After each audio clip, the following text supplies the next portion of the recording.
self-serving, persuasive talkers of everything and nothing. We are Conversation Con Artists. What's going on, people? It's your boy, Mr. On Point. Wakanda forever. Also known as Calamity Ray. Shit, that shit like a white person. Put some African on that. I didn't want to do a fake accent. Do it. I'm not doing it. Wakanda forever. Do it like T'Challa. I'm not gonna do it justice, and I don't want to do it. Whatever. Y'all tell me how mine was, and then continue to listen. We are Conversation Con Artists, back for another wonderful, fantastic episode. You can find me on Twitter and Instagram at Mr. MISTER_on_point. And I can be found at red_calamity. Also, we're still doing the listen later portion of the show. So if you have a question you'd like for us to answer on the show, you can send it to our Gmail account, which is conversationconartists@gmail.com. Or you can find us on Facebook, Conversation Con Artists, and send it to us that way. Also, you can send us Reddit letters. Just send us photo shots.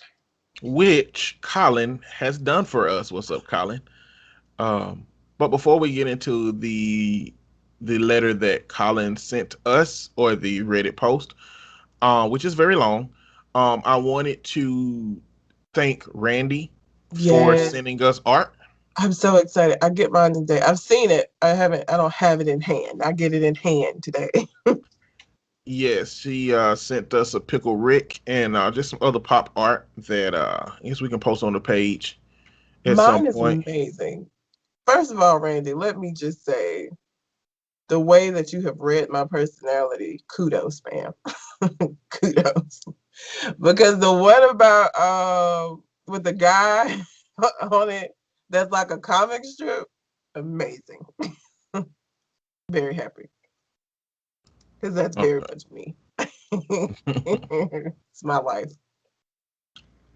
We got Reddit post from Colin. So is this gonna make me scream and shout? I don't have my coffee. This says, today I fucked up by exposing a customer's affair to his wife. Oh fuck. All right. And you know what? This could be my story, or this could be my situation. Not situation, but my dad's, because this is how my stepmama found out that my daddy was married to another person. So before you read this, let me just quickly. I work at a hospital. This shit is like fucking Grey's Anatomy, okay? And this week, we had a person leave work because he got off, come back to the reception desk probably like 2 hours later to call his girlfriend from the hospital phone to tell her that he was working late and that it would be after midnight before he got off. The dedication for you to come back to work to use the work phone so that shit would show up on your, like the dedication and the effort put into motherfucker cheating is just, I was just looking at him like, are you fucking you drove all the way back up into the hood to this fucking hospital so that you could call, so that she would see that it showed up the hospital name to make your story more believable, so you could go out and do whatever the fuck it is that you do. Like, niggas. Oh, Jesus. Okay. I'm going to probably get upset. Let's go. Let's just do it. Let's go. Today I fucked up. Oh, wait a minute. Name of the email is Meat Week Extramarital Meat. Okay, you know what? That one's really clever. Okay. Kudos, sir. Kudos. Today I fucked up by exposing a customer's affair to his wife. Not safe for work. Names changed for the sake of the post. So this took place maybe a half an hour ago. And to be honest, there's still a chance there'll be some kickback for this today. I'm a 25-year-old male. I work in a call center, and I'm doing so for the duration of this pandemic while I wait to find out what's happening about going back to university. It's no career, but it's a pretty nice job with some decent people, and it's easy. All we really do is facilitate switches for people looking for better deals on household stuff, usually their internet provider or supplier of gas, electricity, etc. We have agents in the field who make sales, then call us for verification with the customer. Simple, right? Not today. See, usually it's company policy not to do callbacks. Nobody wants annoying call center calls, right? So unless the customer specifically requests a scheduled callback, we just don't do them.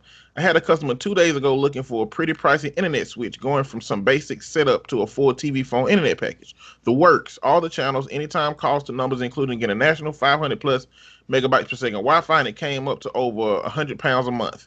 I informed the customer, who's an impatient sounding guy, that because of the price increase, he'll have to have a quick credit check run on him, and it'll mean the call takes a little longer. The guy gets all pissed about being busy and saying that he can't waste all afternoon on the phone to some call center. So would it be all right if I call him after the weekend to go through with it? Seems straightforward enough. This is pretty common. People are always up for the sale until they realize they need to spend more than 1 minute on the phone, but I scheduled it anyway and asked if there was a specific time he wanted me to call. He says anytime is fine and follows it with, if Emily answers, just ask her for me. She'll make sure I get the phone, and gave me a home phone number. Fast forward to the day, and I made a grave error. See, the application I had from the customer had his home phone number already filled in, which it turns out was not the same number he'd given me for today's callback. I called the number I thought was correct, and a woman answers. I say without thinking, "Oh, hi, I'm calling for Steve to confirm his broadband switch. We spoke the other day. You must be Emily." Cue uncomfortable pause. She says, "This is Steve's wife, Amanda. What do you mean I must be Emily?"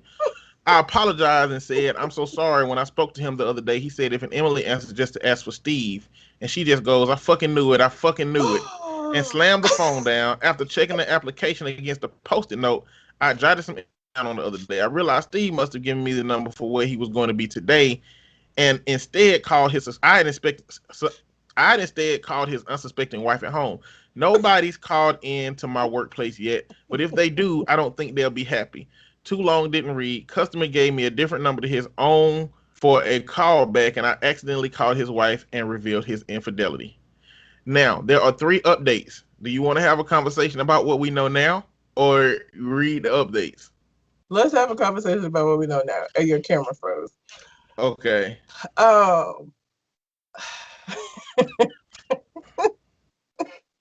My thing is, why would you even use the house number if this does not have anything to do with your wife and your home address, like the home when you went with your wife? Why put any information down that includes that number? Like, whatever number he gave the guy should have been the number he put on the paperwork. Like, Now, see, what I assume is that he uses this. See, he ain't knew it. He knew it cheating, I guess. or he's old at cheating and just new at providing people that he cheating with services and shit. And so he probably used this same company at home with his wife, and he take care of the bills. And he didn't remember that you got to have a home number on your whole account. First of all, you got to verify it. They use the verify shit to make sure you recover your password. And you know what? He wasn't thinking about that shit. And he didn't conceptualize that the person who called back may not call the number he gave them, but may call the number that's on the whole account. That is a fucking infidelity oversight. And you gave him a specific name, because like otherwise it wouldn't have been the issue is the thing of Emily. It's not even that he called a house. It's the fact that he called a house and said, "Oh, you must be Emily." And of course the wife was like, "Who the fuck is Emily?" Wow. I don't. So also this week, and this is again why I said the hospital is like Grey's Anatomy. Before we get into the updates, there was a murder in a city here, called Adamsville. I don't know if you saw anything about this. Mm-mm.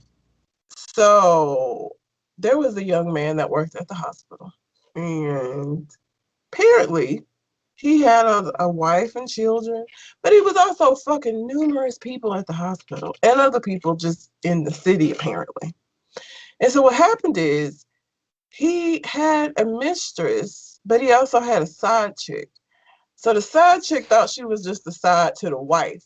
When she found out that she was side to the wife and to the mistress, she got upset, set him up to come over to her house, and her brother-in-law shot and killed him. Because she was okay with being the side, but she ain't gonna be the side. Too far removed for her, I guess. And the guy that I previously talked about, who came up to work to call from the hospital, Mm-hmm. him and the guy that got killed, apparently, like a year ago, got into an actual fight on hospital property over a woman at the hospital that they were both sleeping with. And so the guy that came to use the phone, when they asked him about how he felt about the other guy getting killed, he was real cold-blooded, just like, I don't give a fuck about that nigga. You finna be him. Cause you out here doing this same shit, playing with people's emotions. You gonna be the next story I read about, my nigga. Like, as I'm sure old Betty didn't ever think that she would set him up. She loved him. Why would she do that? Killed him in his motherfucking car when he pulled up in the yard. I just don't understand how somebody like what do you have to tell your brother who her It was brother? her brother-in-law, I think.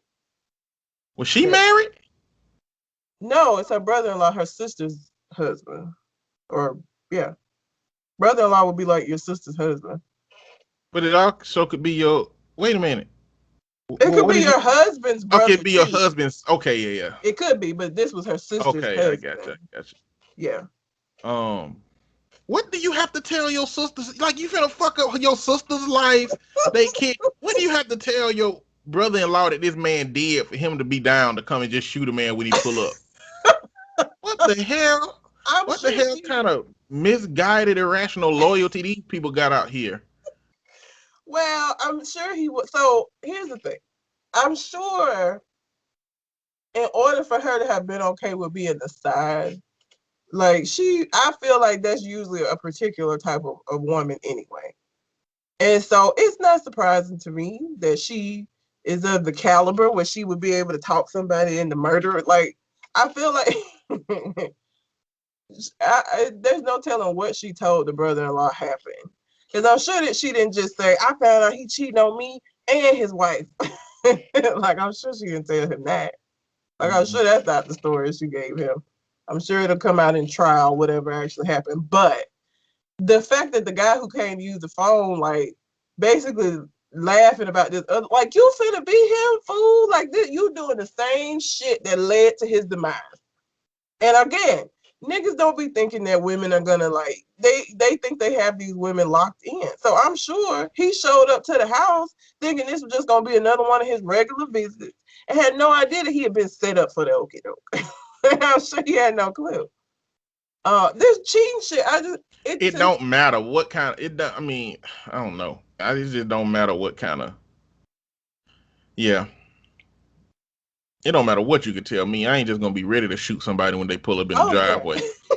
But you know it's niggas that would though. Like, it's niggas that have a certain mentality that it would be easy to get them to commit murder for you. And she didn't even try to like do something to get away with it. Like, they could have been like, hey, let's drive to this abandoned park on the north side. I'm gonna be like, hey, I want to do something real spontaneous. Let's go to this part of town we ain't never been to, and yada yada, blah blah blah, and just have the dude meet them there and pop them right there. Like, what the heck? Like, clearly it would have been 20 people who could have done it if he fucking all these different people. But they not smart, man. Whatever. Not smart and emotional. She just probably was so angry and was probably like, I'm gonna have this nigga come over here. JJ, you gonna fuck him up? I don't know what happened. Either way, employee, you are not the problem. No, right? You are not Steve is the problem. Okay? You should have been doing like. And the thing about cheating is that everybody always ends up getting caught because you can't think of every possible scenario. Like, Steve didn't think about the fact that he had given this man his home number and the home number was on file, and that he just had to trust that this employee who was talking to him for like 5 minutes was going to remember 2 days later to call the number that he wrote down and not to call the number that's on the fucking account.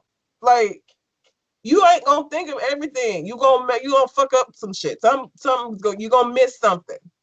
Especially if the person that you cheating on has already become suspicious. Women are the best detectives. Let me tell you something. Once a woman becomes suspicious of you, and she's the kind of person who would do background and shit, women are like amazing detectives. Okay, she's gonna find the shit she's looking for. Like, she is. And either she might be the kind of woman who you can sweet talk her in the stand, or she might be the kind of woman that set you up for murder. I don't know. You don't know. Amazing detectives, yes, but with a drawback, which would be very emotional. Yeah, they are. So they may find out exactly what happened and be like, I caught him, and then cry on a bench for 4 hours while he getting out of town. You know, Or they act like everything is fine and have him come over to their house and their brother-in-law and pop him full of lead. Like, here's the thing: you don't know. You don't know because women. I think I've told this story before. When I worked at the university that I worked at, that one of the adjuncts used to be the warden at a women's prison, and he said he would never, ever work at another women's prison. He would much rather work with men because women are sneaky. He said that the worst shit that he saw happen at the women's prison. Men are straightforward. Men gonna come at you, right? Women plot and plan. Okay, women set shit up.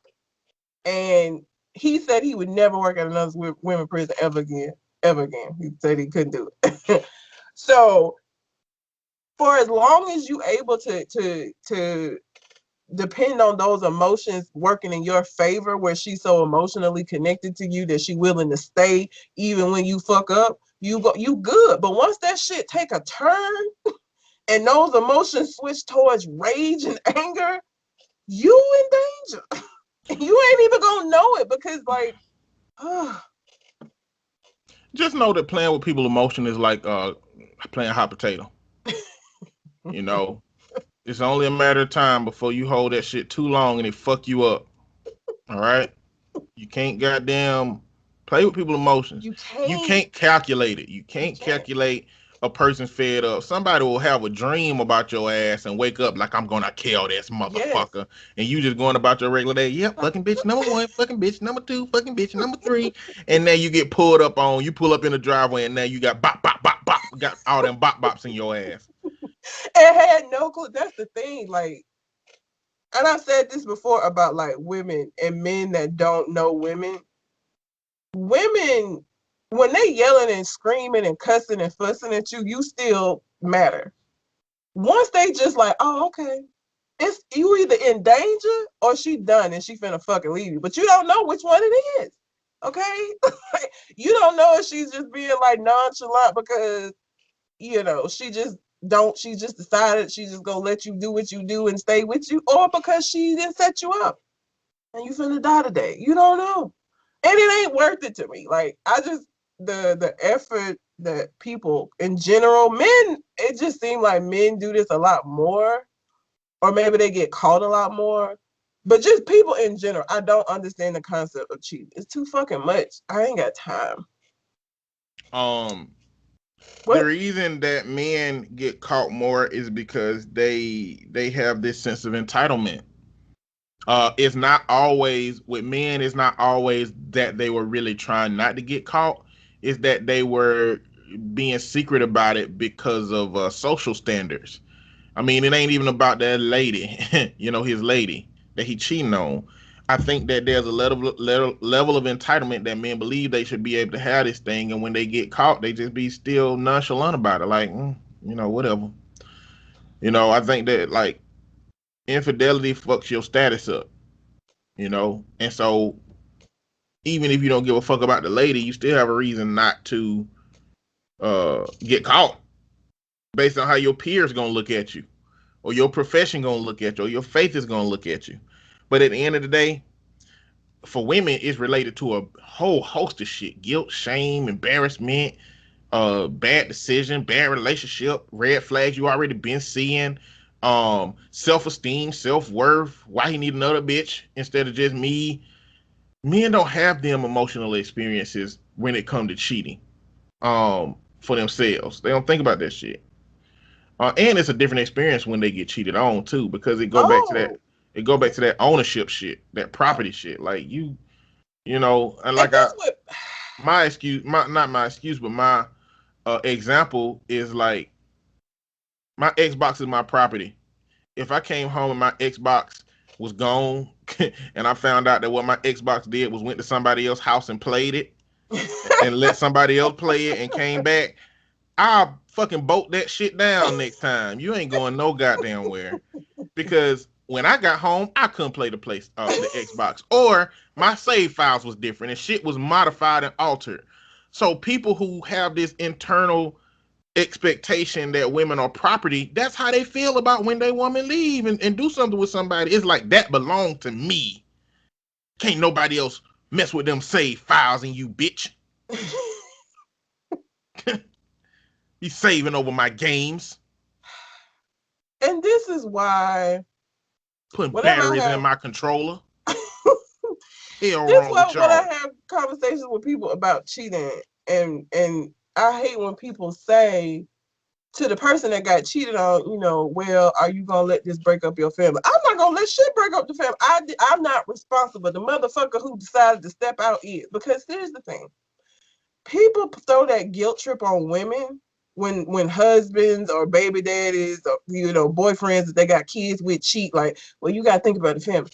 I can guarantee you that 99.9, and it is a 0.1% of men out there, but 99.9% of the time, if the shoe is on the other foot and a woman step out and get caught cheating with another nigga, niggas is not finna be like, oh, let's protect our family and I can forgive you and I know you just made it. It ain't finna be none of that shit.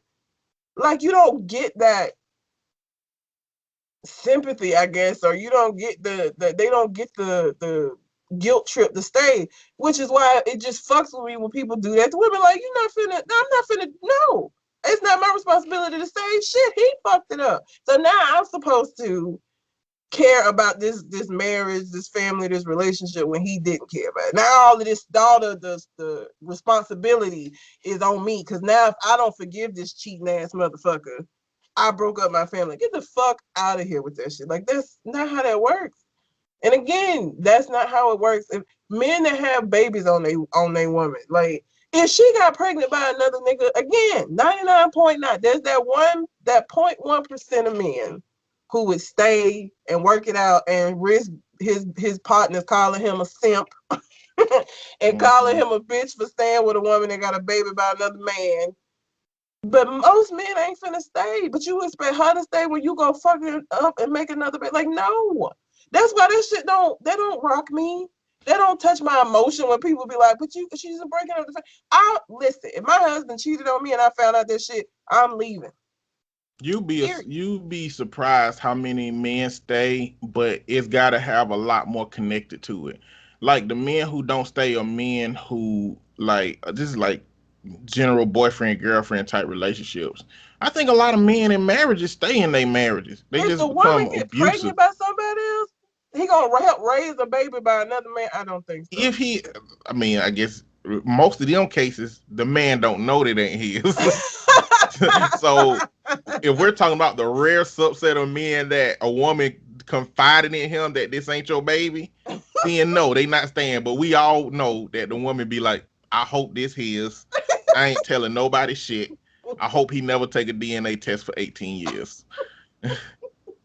So that's a subset. So I don't, we don't got evidence to see what it looked like most of the time, because most of the time these niggas just be raising, they fall in love with a kid thinking it's theirs, and then too late now.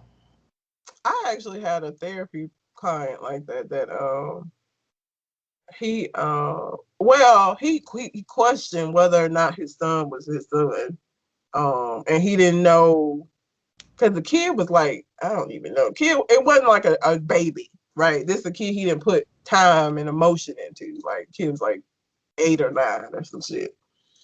And a bunch of shit happened to where he started questioning paternity. But that was so hard to watch him go through that, because, you know, he had these emotions for this kid. This had been his kid for all of this time. And he was like, I don't know what I'm going to do if he ain't biologically mine.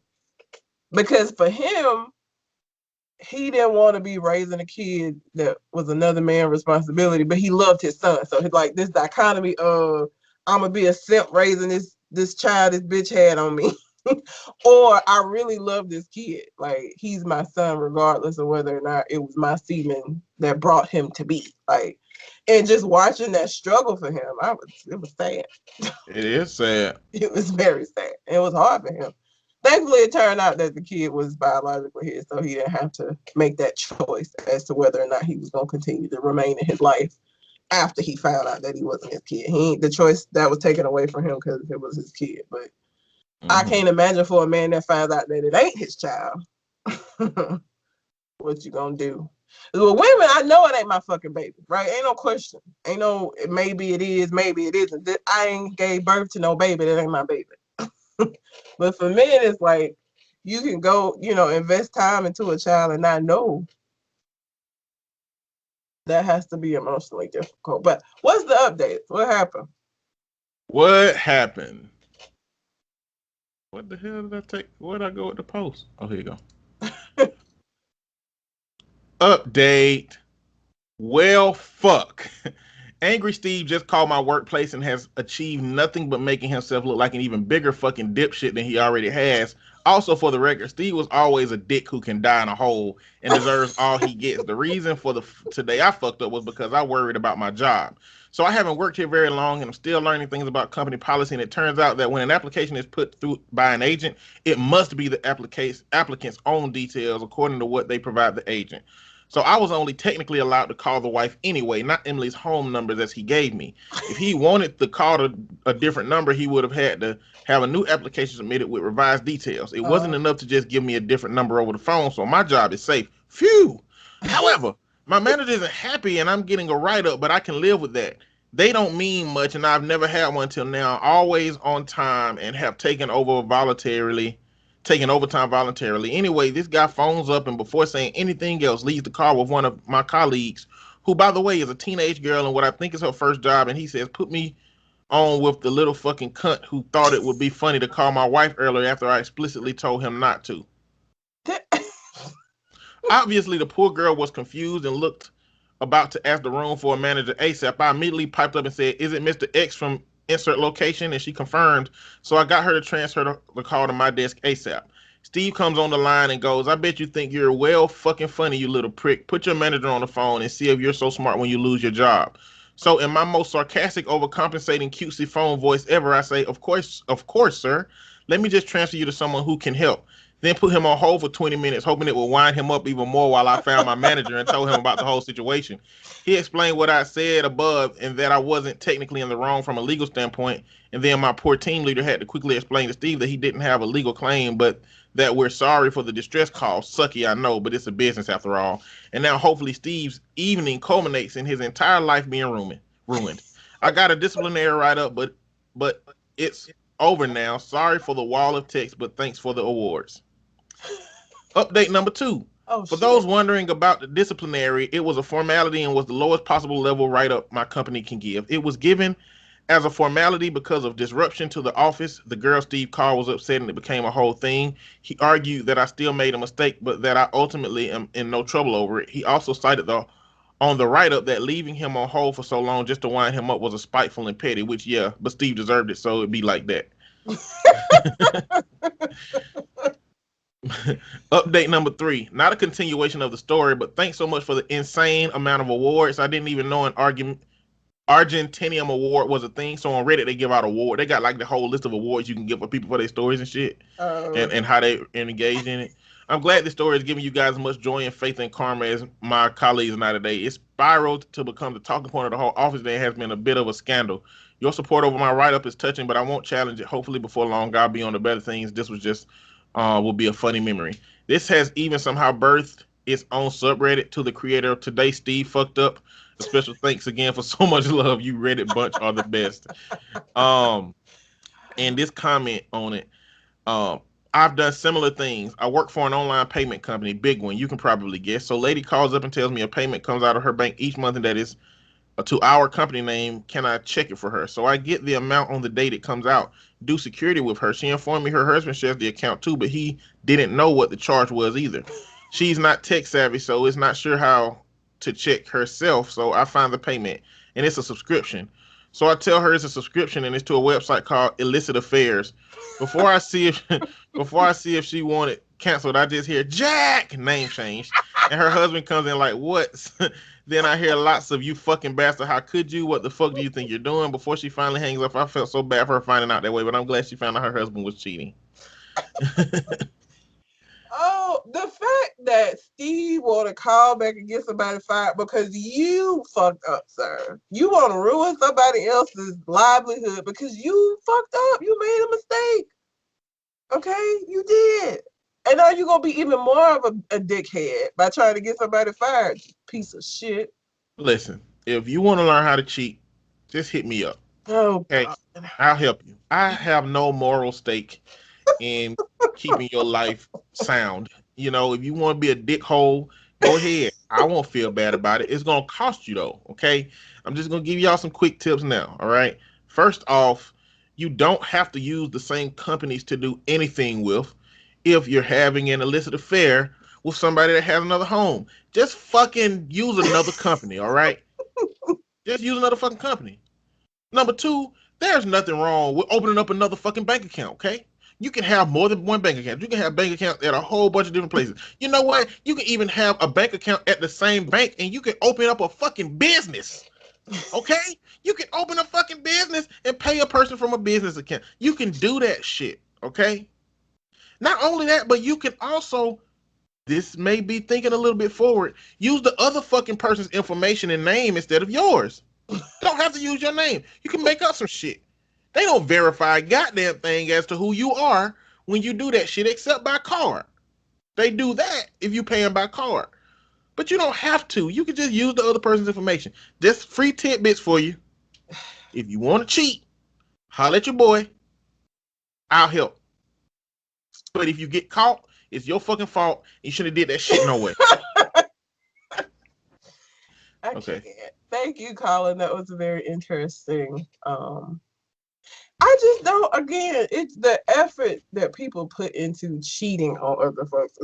It amazes me sometimes. Like I said, the fact that this dude drove all the way back up to the hospital so he could use the phone so that it would show up the work number, and he did that twice in that week. He did it 2 times, and it's just like it's people that you can be with that don't care. Like, I just don't understand. It just seemed like it would be easier to find a situation where you could just be with multiple people as opposed to being with somebody who is interested in monogamy and wants that and promising them that, and then you go out here and do all of this other fuck shit. I just don't understand it. It's too much. It's too much. So I know you have some Reddit posts. So I only have one that I just really wanted to read because it was weird, and I think that you'll have more insight into this because I don't really know much about this. Okay. So this is a 25-year-old male and his 24-year-old girlfriend. My girlfriend won't forgive me for having an overnight encounter in our D&D campaign, which I'm assuming is Dungeons and Dragons. Oh yeah. So I know that you played it. So I thought you would have it because I didn't understand. I didn't understand. What the fuck was going on? Or Period. Right. why are you mad? But okay. So like the original post, let me start because he did a bunch of edits. We have a 4-person D&D campaign. Last night the campaign was going fine when my character had an opportunity to spend the night with someone. The DM asked if I wanted to, and I thought this might lead to something funny or some kind of quest, so I thought, to hell with it, let's do it. My girlfriend told me, ew, don't do it, but my intentions weren't to get off in real life or anything, but just to see what the DM had come up with. My girlfriend immediately had a negative reaction. After our campaign, she started crying and telling me that she could never forgive me for doing that and that I don't listen to her and I should have. She's treating it like I actually cheated on her. She said, it's my brain that's controlling the character. Therefore, why wouldn't I do something like that in real life? I, of course, would never cheat on her as I care about her and love her very much. I tried defending myself, but she didn't want to hear any of it. What should I do? And then let me do the edit. So edit, I don't know. What was the first edit? Oh, this is the first edit. It seems some people are confused about what actually happened because D&D is not something that a lot of people understand. So I get why people probably was like, what? I wasn't writing explicit messages or having sexual talk or actions to another player. It was an NPC, which I still didn't even write messages to. My character basically agreed to go to the NPC's house where a funny narrative ensued, where my character, being a halfling, was manhandled by this human woman, all thought of by the DM. And the DM told me, if you don't leave now, you may never will, or something like that. So he left. Edit number 2. We talked tonight and she explained why she was hurt and upset by what happened. I assured her that I know she has insecurities, but I would never cheat on her or just dump her for another girl, another insecurity. She told me she wants to stop playing in our campaign, which makes me sad, but it's probably the better option if things like this will trigger emotions like this. Not saying I want to keep banging NPCs. She said that what happened just left a bad taste in her mouth and she just wants to stop. At face value, I can understand why people would say dump your crazy girlfriend. Your missus is a nutcase. Re-roll your girlfriend. Mean, but great comment, by the way. But understand that our relationship is more than what this Reddit post is about. Relationships are about fixing what's not working, not throwing it away. Thanks everyone for your advice. So I get the premise of like Dungeons and Dragons and those kind of turn-based games like that. I think your camera froze again. But the I know what a non-playable character is because I play The Sims, and so there's NPCs that you can interact with that aren't like significant to the story, right? So I don't understand. Does that happen often with this shit? Like, do people get this upset? Upset, maybe not.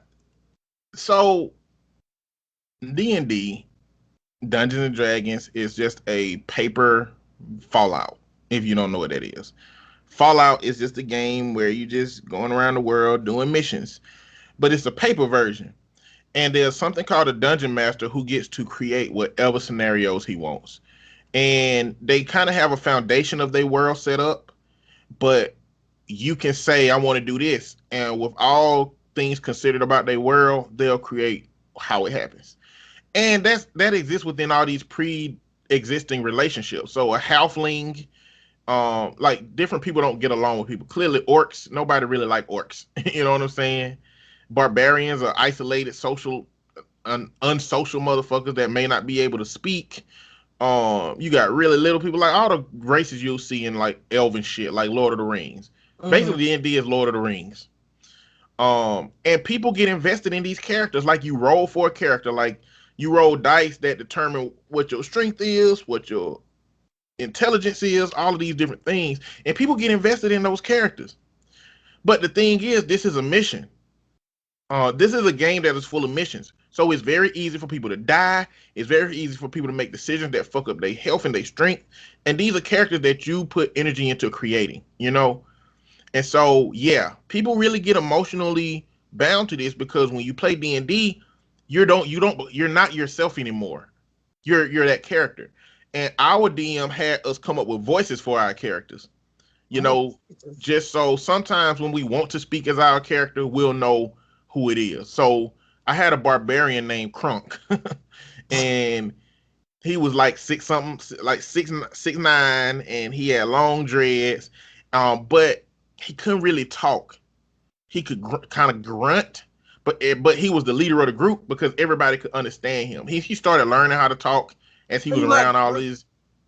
Yeah, pretty much. But he learned how to talk because he's really smart.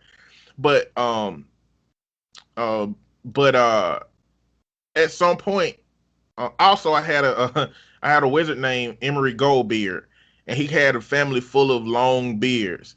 And the DM set up a card game.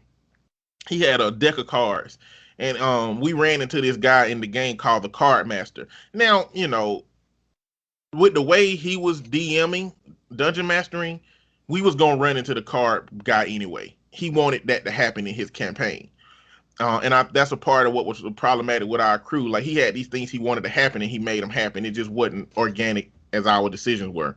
But you pull different cards, and it gives you different powers. Um, Two people that was a part of this game was Leroy Ketchum and Rockman 3K3 from Nerd Play Podcast. And so we were pulling cards, and some of us was getting good powers. Um, one of Leroy Ketchum players died because he pulled like the ace of spades. Which we thought it was gonna be good because the ace of spades in the game of spades is a high card, but no, it was a black card, so it meant death. And I pulled a card that rendered my character completely hairless. It's so odd that of all the people that could have picked that card, but then again, I'm thinking that he could have very well just gave my player that he was going to do it anyway to my player because my player's family had a history of beards, but I don't think so because maybe he had a whole piece of paper with everything written down on it. He could have just read the one he wanted to instead of the one that it was. But I'm saying all that to say that people get invested in these games, and depending on how far along in the game they were, she very well could have been invested enough in her character to value the connection that they've built in the game for him to make an in-game decision that would make her feel a certain type of way. But furthermore, to be in a relationship and not know that your girl had these kind of insecurities that you could trigger in a game means that this was probably a conversation that y'all needed to have anyway. I hate that it came about this way, but she probably needed to have this conversation. Yeah, it just seems, because I don't play, I guess, it just seems stupid. Because I get becoming invested in a character. The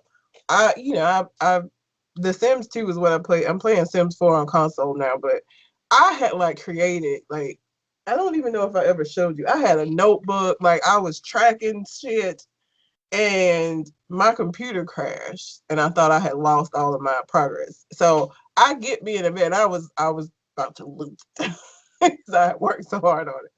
So I get it, but to that level of being emotionally invested and getting upset at your boyfriend, he actually cheated on you because of a decision that he made in this turn-based game. I just don't understand. Yeah. I don't get it. Your camera's still messed up. Did I turn it back on? It's black. Yeah, I'm restarting it. But yeah, so I saw that one and I was like, D&D, because I remember you playing because it was at the apartment complex that I used to live in, and I just knew I don't have the imagination for that. I just don't think I would become. I don't think I would be a good D&D player. You would. Yeah, I don't think so. I don't. If you read books, you'll be fine. 2, if you play Monopoly or board games, you'll be fine. Because think about it. When you're Monopoly, you're a fucking real estate tycoon, making real estate decisions. You're not yourself. You know what I'm saying? Sure. Just because you invest in creating the character and all of the skills don't make a difference. Plus, you don't come up with anything. You just respond to the world he creates. And so there is an alignment guide where you choose your alignment between a range, a combination of good, evil, and neutral. And then you have wait a minute. I'm trying to get it right. Okay, you got good, evil, and neutral. And then you have shit, hold on, I gotta look it up because I can't think of it now.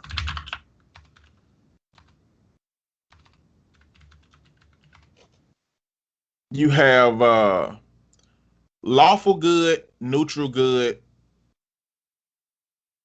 and chaotic good. Then you have lawful neutral, true neutral, chaotic neutral. Then you have lawful evil, neutral evil, chaotic evil. Um, all of the lawfuls just basically mean you gonna fucking obey the law. All the neutrals means you kind of in the middle, but your predisposition is toward the good one. And chaotic just means that you just don't follow the rules of systems. And one of them you may be good, one of them you may be evil, but you choose one of those, and it's supposed to be how you make decisions as a character, right? So if you are lawful good, you're always supposed to make decisions that obey the law, no matter what.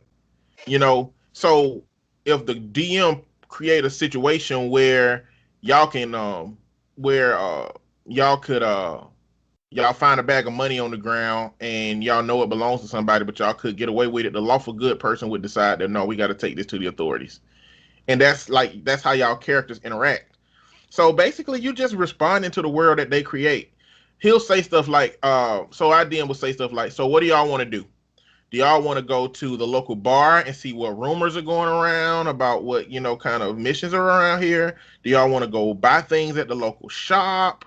Do y'all want to, what do y'all want to do? And we basically get to decide what we want to do.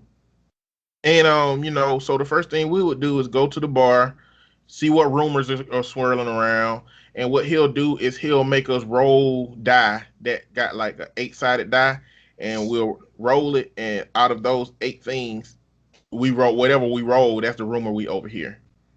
You know, we could overhear a rumor that ain't true, or we can overhear a rumor that gonna send us on a mission that we're gonna be on for 3 days. It's entertaining, man, because it's more so about interacting with the people around you and seeing the decisions they make and seeing how they fuck them up.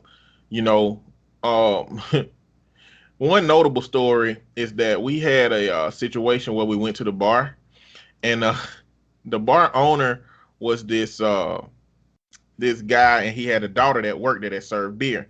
And me and my crew was in there, Leroy Ketchum and my friend Tequila and Rockman 3K3 might have been with us, but I was a wizard that could turn invisible when I wanted to.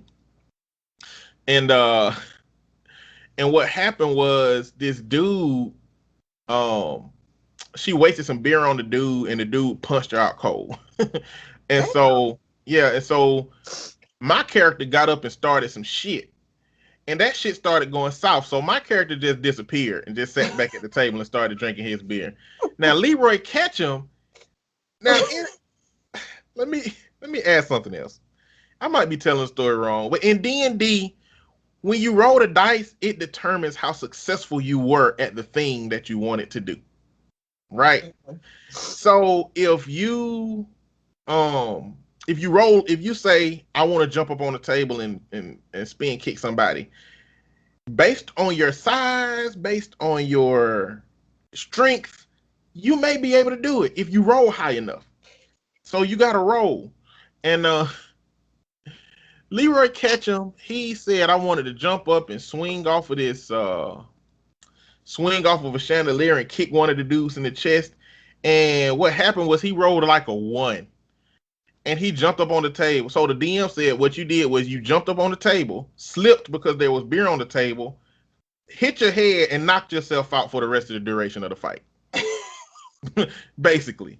And so they still fighting and they still fighting. At the end of the fight, when it's like one person left, I appear because he asked me what I want to do. And I kept saying stay invisible. And at the end, I rolled a 20.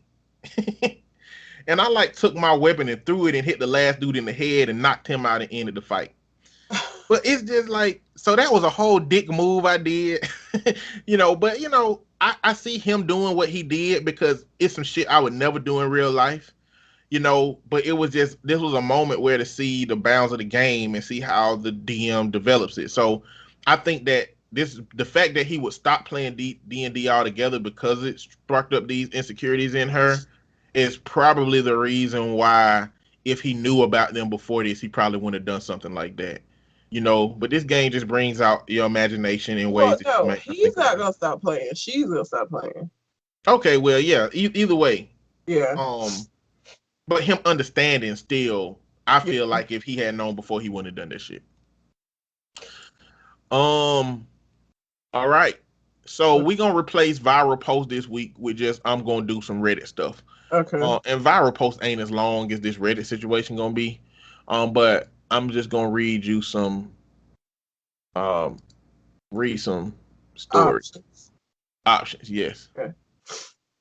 All of these hoes are deleted.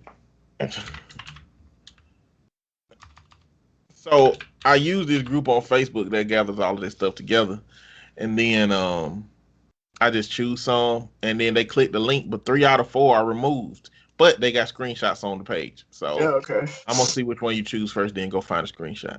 Okay. Am I the asshole for telling my girlfriend her fetish is gross and too much after saying I was down for it at first? I'm probably gonna read that one anyway because I want to know what it is. My fiance's family has a tradition where the groom says, "I vow to protect you from ninjas and pirates" during the vow. I do not want to do this, but she is insisting. Is there a compromise here? Am I the asshole for taking my ex-girlfriend off my insurance policy to force her to give me full custody of my daughter? Damn. And am I the asshole for blocking my ex's wife when she got mad at me for using the baby name my ex and I chose together after and refusing a paternity test? The pirate thing, I just want to know what that. I just want to know. I need more information.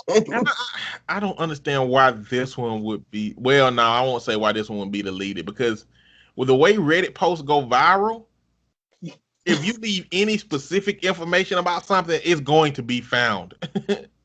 Like it's going to be found. Especially some shit like this, but like I think maybe people just it's not salacious, right? It's not like interesting. It's not like love and hip hop type shit, you know? So maybe people just weren't that interested in it. But I find it very interesting. And I want to know why the fuck this is a family tradition. It's short anyway. Okay. When my fiance's uncle was married in the early 90s, he ad-libbed a line at the end of his vows and said, "And I vow to protect you from ninjas and pirates." Ever since then, everyone in their family says this line as a part of the vows. To them, it's a closely held tradition that has even extended to family friends. I've been to 3 weddings with my fiance, and every single one of them, the groom said the line. On one occasion, it got a really big laugh. On the other 2, it seemed just like confused people, and the people from my fiance's family barely snickered. I understand it's a tradition, but I don't want to do it.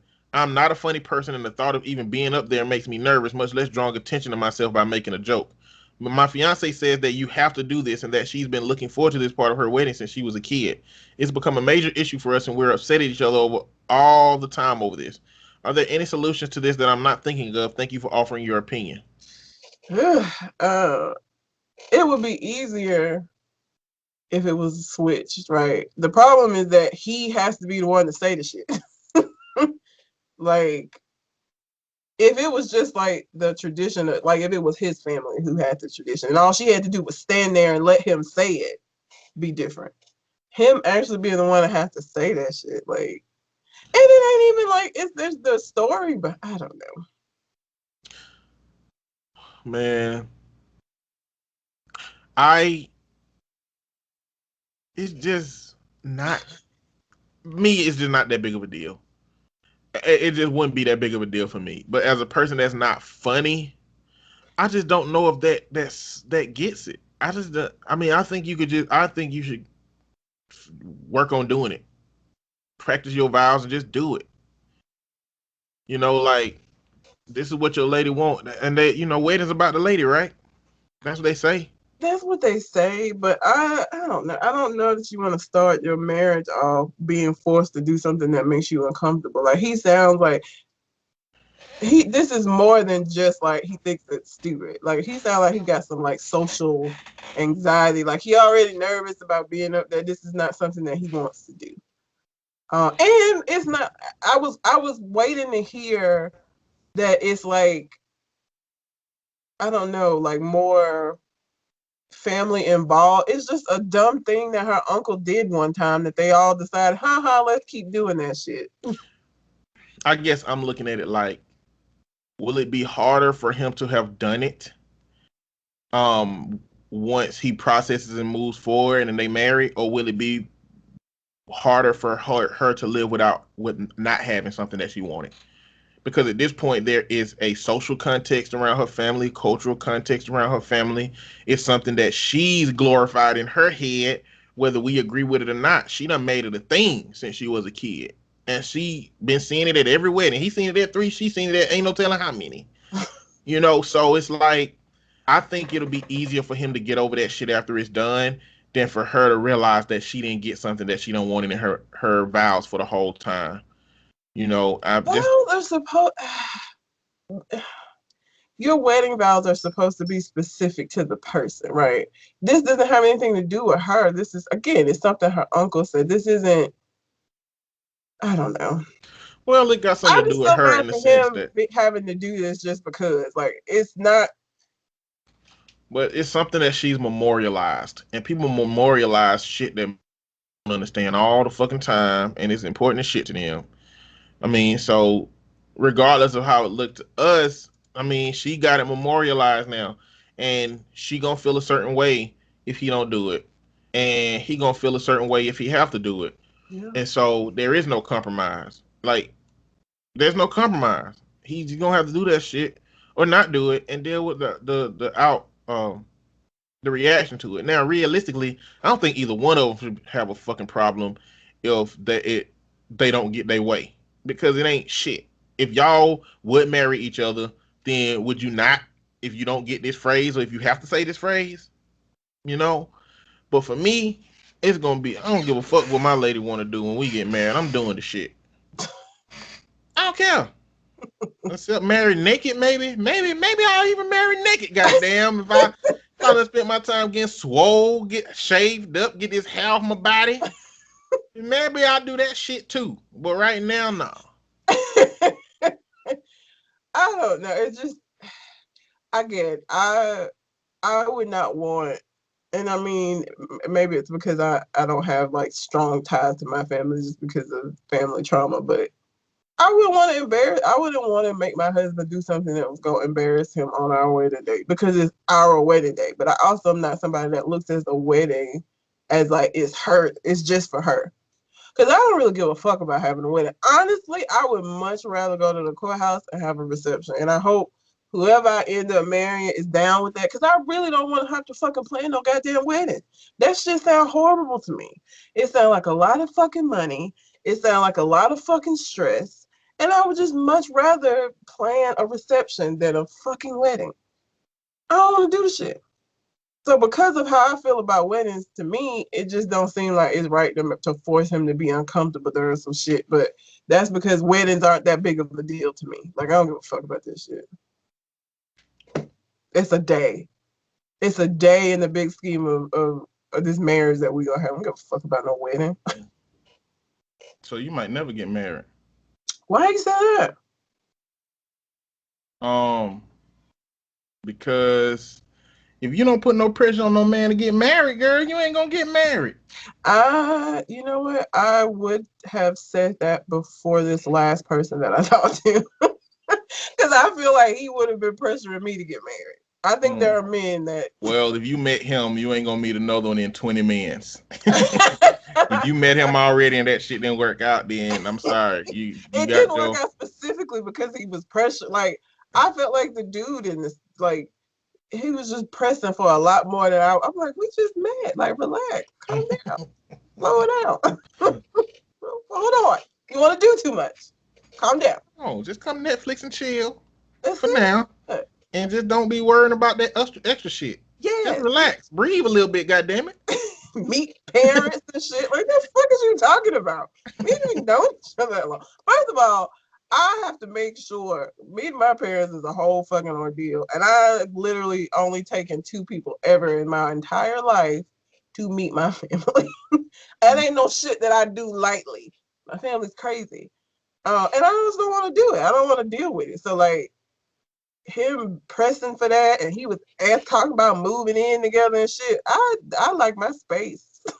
Like, I'm not that girl. I know there are women that are like, they the ones that are like, let's move in together, and I want to meet your parents, and why haven't I met your parents? I'm not her.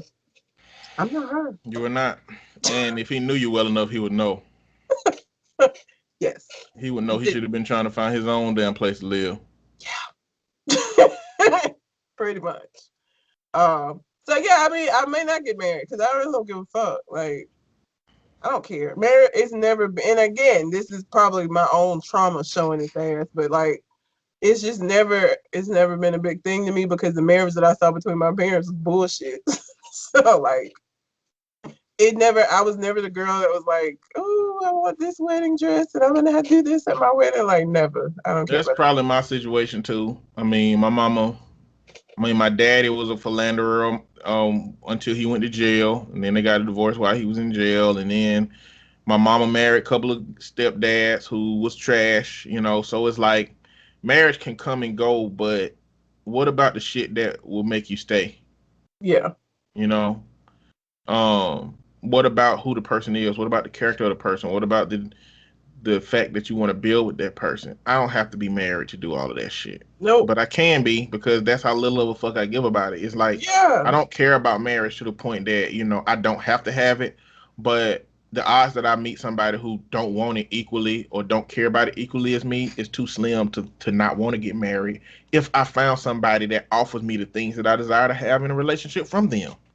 I have It's, less of an aversion to marriage than I do to weddings. Weddings specifically is just the dumbest fucking shit I've ever like. It's such a colossal waste of money for one day. Like you could have went on a amazing like even the people who go on good honeymoons after they have a big imagine the honeymoon you could have went on if you had invested that money into that or like invested it into getting a house or like into the future that you're gonna build with this person. Like it's one fucking day. And I just don't understand it and I really want no parts of it.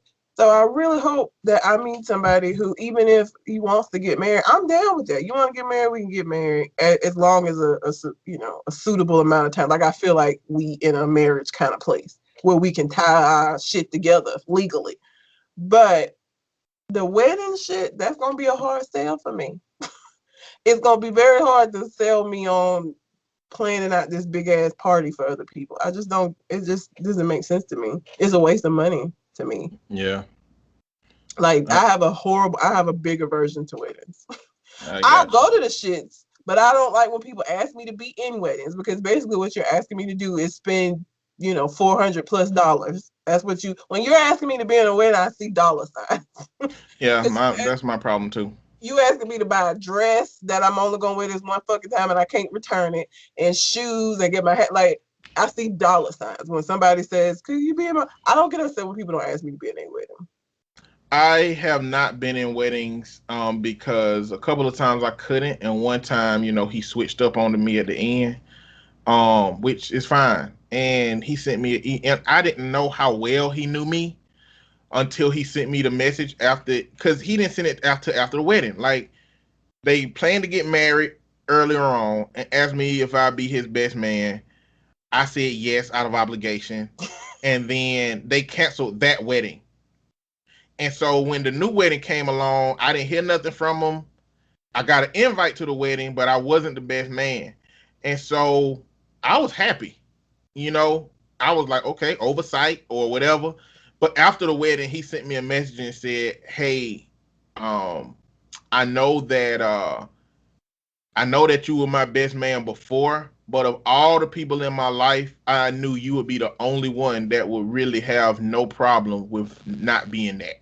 Oh yeah, And I respected him so much from that because I don't think nobody else would have knew that shit to that yeah. degree, But I was like, damn, this nigga do know me, He know I don't fuck with that shit, and so I successfully haven't been in that shit because I just don't want to pay no extra money to be just to witness your shit, Yeah. and it better fucking last because I want my money back. If it don't, you paying me fucking back. Yep. I'll pay a quarter. You giving me 75% back. If I pay to come to your wedding, to be in your wedding, that shit Yeah. don't work out. Because attending is different. Attending, I'll attend all day, but if you want me to be in it, be a part of it, have to buy shit, I'm invested in this marriage. Yeah. Like, you owe me some money. Yeah. Because it's expensive. At least you get to rent a tux. You can't rent dresses. You have to buy them shit. Them shit be $200+ for your day. And I'm not going to be comfortable asking nobody else to spend that fucking money. Like, because it's unnecessary. I don't get it. Again, this is probably my own family trauma that's speaking, but I just don't get it. This is stupid. I want to have a wedding. I have a big Okay. aversion to that. All right, so let's hit the next one up. Am I the asshole for telling my girlfriend her fetish is gross and too much after saying I was down for it at first? Have no idea what this is about to say. Haven't read it. I'm scared. I am too. Because I feel like if he done bought this to Reddit, this shit might be tough. Yeah. Okay, I know it sounds like a dick move, but hear me out. Also, if you get queasy over grossed out themes, don't read this. Oh my Oh my fucking God. On point. god. Oh my god. Oh, fuck. All right, y'all. You know we talk about fetishes and shit. Let's just see how some people are living out here, okay? Let's look at it like that. This is a research moment. Okay. My girlfriend is kind of a fiend, and it's hard to keep up with her, but it was never gross before. It was weird, but not gross. Like it was weird, but not gross. Like she likes to dress me up like a girl and put makeup on me, and then she pegs me. But I'm down with that because even though it's weird, it doesn't hurt and it's not unpleasant. But recently, she told me about her fart fetish, and I said I was willing to try, but it would be weird farting on her. She said that she actually wanted to be the one farting on me, which was kind of scary, but I was still down. She took an inulin powder and ate eggs and fish. Oh my God. We used the straps in the bed we already had to restrain me. She took everything off and sat on me, aligning her a-hole on my nose, and you can guess what happened next. After about 10 disgusting blows to the nose, I felt like vomiting and said the safe word. What? Oh my God. Hold on. I gotta find my space where I was at. Oh.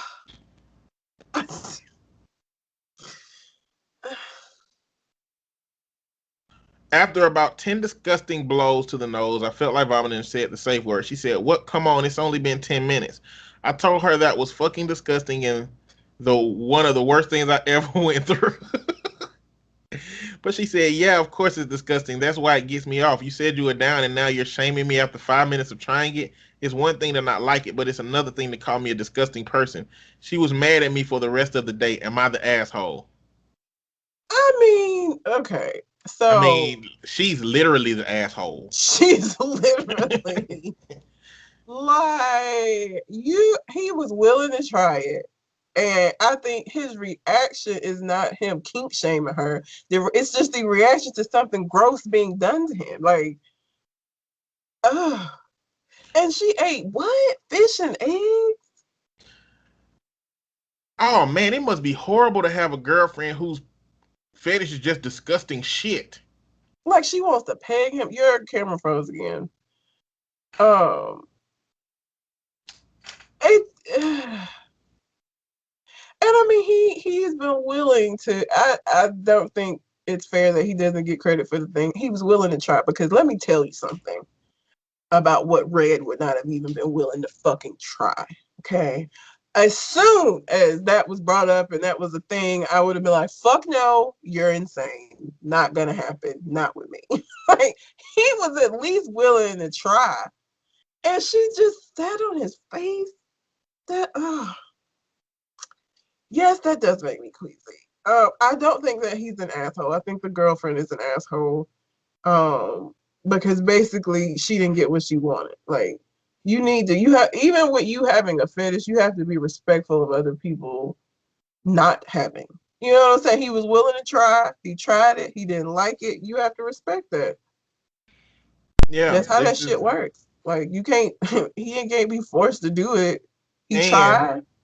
and this is how consent works. You Yep. can give consent and revoke consent, and it's fine. I mean, Yep. that's just how it works. You have to have people's consent to do things. He was willing to try. He didn't like it, and it's over now. That's just what it is. You got to move on, ma'am. You're not gonna get to, find somebody that wants to be farted upon. I don't know. Oh God, just fuck. This is That's so nasty. I gross. didn't even know there was something that you can take that make you fart more. I mean, I didn't even know that. I didn't know that. I guess for people that get like constipated or like and need the release of the gas, I'm sure. I mean, it makes sense that something would exist, but I mean, I ran into a porn star that I used to watch who just was on video just farting. A whole bunch of them do that, and it's disgusting, man. I just can't watch that kind of stuff. It's not appeasing at all. uh, uh, mm, I'm queasy now. But everybody in here in the post is pretty much saying the same thing. Not the asshole. The most important thing in sex is consent. Once you revoke consent, she should have respected that. You tried it, you didn't like it. That should have been the end of it. You used the safe word and she shamed you for doing so. That's not how these Exactly. things are supposed to work. You're not the Nope. asshole.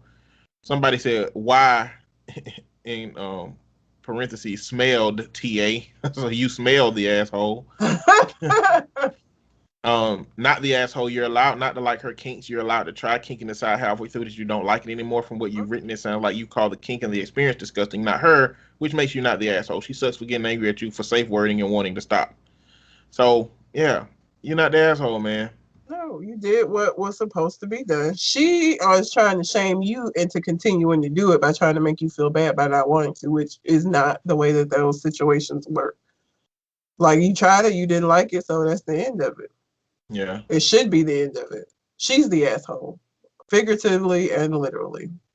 Yeah. That's horrible. Ugh, it's fucking disgusting. I can't. I'm crazy now. Let's do. Huh? Let's do one more so I can get this out of my head. I'm gonna do the insurance policy one. Okay. And now, I've worked with families that have been in situations where they um have custody issues and one parent is not doing what they're supposed to do, be it not letting them see the kid or talking bad about the parent, etc.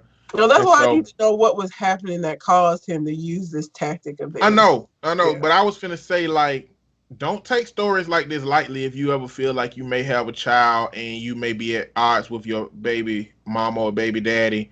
And this is what real life people start to figure out how to do once shit goes down the drain. All right. Me and my ex-girlfriend Haley have one daughter, Elle. I genuinely don't know if I was right to do what I did. Around 4 years ago, Haley had a very bad accident that ended with her being wheelchair bound. This caused her to develop a lot of resentment towards me. She would get angry if I worked out or played any sports, so I stopped doing anything physical mostly. We tried counseling for a year and things didn't improve. In the end, we broke up. Ever since Elle was born, I took out private insurance for me, Elle, and Haley. This helped out a lot when she had her accident. Post breakup, I still kept her on my insurance because she couldn't find any work, and I knew if I dropped her from the insurance, she wouldn't be able to afford any treatments. It's been 2 years since then. We have 50-50 custody, so I don't pay any child support. In the beginning, I kept a very keen eye to make sure that she didn't resent Elle like she resented me. She didn't, so I relaxed. She is still on that insurance because she is not able to find any job except welfare. I wanted both Haley and Elle to be well, so I kept the insurance. Half a year ago, when Elle came to stay, I noted that she was very depressed and had gotten very fat compared to before. Nothing overweight. But Elle does ballet, and I've never seen her put on that much weight. Turns out Haley forbade Elle from doing ballet because Haley used to do ballet, and Elle is just trying to rub her face in it. The same for any physical activities like sports or exercising. With the quarantine, it must have been hell to live like that. Elle pretty much broke down and said that for the past few months, things have been escalating to the point that she is scared to walk inside her own house. She just stays in her room and comes out only to eat. Elle just begged me to go to court so that I can get full custody. Elle is at an age where her opinion matters in court, but it's almost impossible to get 100% custody in my state unless I can prove incompetency according to my lawyer. Yeah. So I dropped her from the insurance. Elle was supposed to stay with me for the next 6 months. Haley couldn't get a job. She wiped out her savings and she had to pay for all her treatments. It was getting to the point that she couldn't even afford to get basic things for herself, let alone Elle. I also applied for sole custody. Given her financial situation and the pandemic and Elle's preference, the judge gave me full custody with supervised visitation for Haley. Haley didn't have a good representation at court due to her financial situation. Also, there's a pandemic going on. I left an already vulnerable person without any medical insurance. I know I did what I had to protect my child, but I did so by taking advantage of the medical expenses of a disabled woman. Elle is happy. Haley obviously thinks I'm a manipulative bastard. Everyone seems to have mixed opinions. Am I the asshole here? Also, dropping her from my insurance was completely legal. I'm not from the U.S. Fuck, this is complex. I mean, Damn, this shit complicated as fuck. It is. So, damn. In any other situation, I would say he was an asshole. Considering that the child was starting to have some emotional abuse going on from the mom, I don't know, man. That's a tough one. Bruh. Because it's probably really tough. best that she has supervised visits with the little girl, and she needs some therapy to address this resentment that she has about the accident that led to her not being able to do the things that she can do. Yeah, you can't live a whole life just sitting in the mall in your wheelchair looking around like, look at all these motherfuckers. Walking. Like, you can't live that kind of life in that situation. So I don't think the counseling that they went to should have been for them as a couple. I think the counseling should have been for her as her experience. But the essence of this whole post is that the asshole part is that he had the power to sabotage her ability to get representation and a fair chance at having her child. But on the other side, knowing that that child was suffering because of this situation was also in the best interest to protect the child. And I work with kids, so I feel like the best pathway to protect the child is the pathway that should be taken. And you know what? I wish that the child wouldn't have had to experience her mama in that way to find this out. Yeah. You know, I wish that he could have, figured that out early enough that maybe in the future some of this can be resolved. But this is going to create more resentment to both of them. Yeah. Oh, the mom probably hates both of them. I wonder how much the mama know about the child championing for this. I mean, the child probably in court. The child in court probably at some point had to be like, I want to stay with my dad. Yeah, I don't want to stay with my mom. And it is unfortunate that he had the power to do so. But the reason he had the power to do so was because of the very same accident that it was creating this hostility in her towards her child. So, I mean, and look, I'm going to say this. He said he's not from the U.S., but even in the U.S., the way that the courts swing towards mom is unfair sometimes. Because, women, you have to really, you got to be a fucking, when I see men that have custody of they children, full custody, like when I'm out here dating and I see that shit, I know the mom had to fuck up majorly. She either had to say, I don't want these little motherfuckers here, take them, or she had to have been doing some really terrible shit because the courts swing in the favor of the mom. And so what that does to a lot of dads is they have legitimate reasons to want to be the sole or to have primary custody of the child because the mom is out here fucking up. And even with them having legitimate concerns and reasons, the shit don't go in their favor because they're men. And I don't think that's so. They have to resort to this kind of shit. Like, how else am I going to be able to get custody to take my child out of a situation I know that they don't need to be in, but the courts ain't helping me with? Mm-hmm.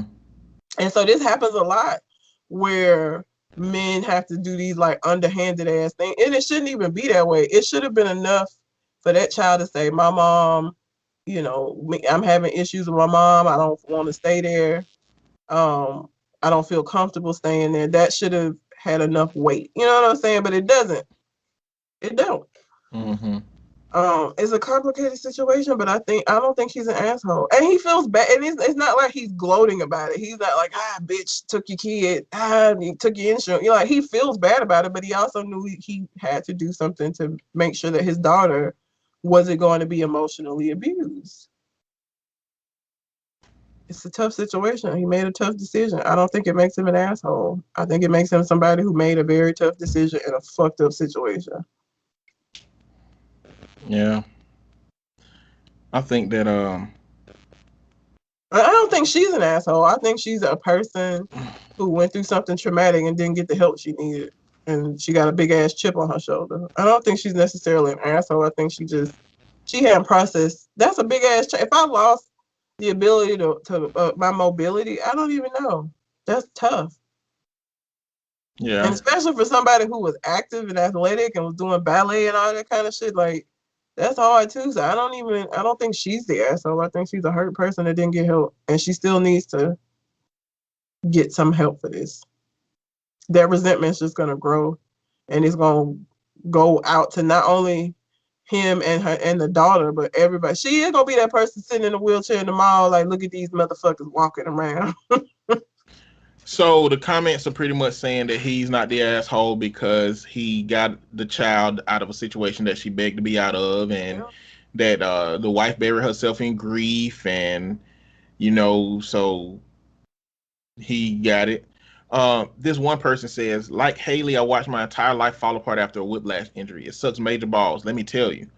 It also got me searching out peers who understood what I was going through. What I pretty soon realized is that there are a lot of very bitter people in that group, as well as people who feel guilty constantly for not being enough for their families. I learned to adapt and deal with my grief to an extent where I now often compliment it for my positive attitude towards life.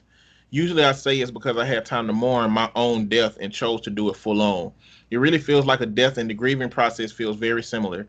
That also gives me the idea that fellow mourners will act out in the same way they would if it was a loved one that died. Grief can be so very aggressive and violent. The pattern your ex seemed to follow is similar to the one where Elle would be punished for being alive if one of her siblings had died. If that was the case, then your ex would probably feel she needed therapy to deal with her grief, but she isn't thinking that same thing is necessary with physical pain. It's clear I have a lot of sympathy for Haley, but I've also heard people like Haley crying about how they've torn their families apart, and you stepping in not only the right thing to do for Elle, but also for Haley. Hopefully, Haley will pop out of her bubble at some point and see how much damage she's done, and at least be grateful that you intervened and protected your kid when Haley wasn't able to.